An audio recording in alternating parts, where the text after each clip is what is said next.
One of the things that only a handful of people know is that my time at Carnival was actually marked by a period of work in Helsinki, Finland. So let me explain. I was part of the team that was responsible for rolling out our point of sale system upgrade on the cruise ships. Now, this is coming off of the 3 years that I had spent working on the ships as an information systems manager.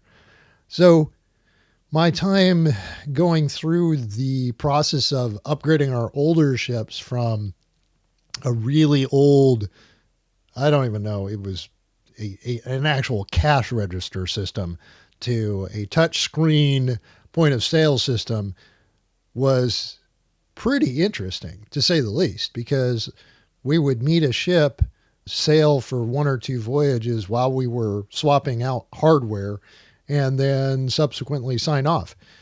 So one of the last ships that I did an upgrade on, and actually it wasn't the upgrade, it was the initial installation, was the Carnival Pride, and we flew to Finland. So we left Miami, we hit Amsterdam as our connector before we flew on to Helsinki. So going from tropical, warm, sunny Miami to cold, dark Helsinki, Finland, because we were there like November, it was quite a change, to say the least. And in that process of working in Helsinki, I think it was for a total of 3 weeks while the Pride was being, finished as far as the fit out was concerned, because she had already been built. I got to see Helsinki mostly in the dark, and it's a cool place, to say the least. So that will always stick with me as one of the more memorable moments that I had at Carnival. We also sailed from Helsinki back to Miami, and so that was nearly 2 weeks at sea. And that was a shakedown cruise, effectively, just to make sure that everything was working the way it needed to work. And we did a bit of sea trials work as well. It's a little bit different as far as when a ship's owner, or I should say, I don't even know how they qualify themselves. Anyway, the company that purchases a ship versus a company that charters the ship. I think Carnival Corporation purchased the ship and Carnival Cruise Line was basically chartering it. I don't understand all the legal ins and outs of commercial vessels, but suffice it to say, there's a little bit of a shakedown to make sure everything is working the way it's supposed to work. The voyage back to Miami was pretty cool.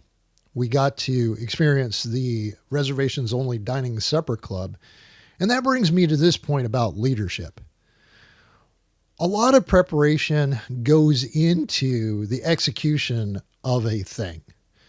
And leaders,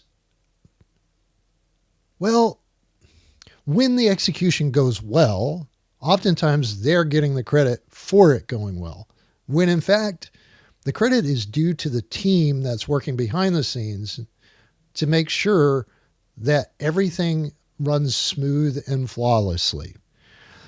I will say that, especially around the reservation-only supper club, the number of nights that we ate in that to allow the kitchen staff and the service staff to really perfect that dining experience, it was impressive, to say the least.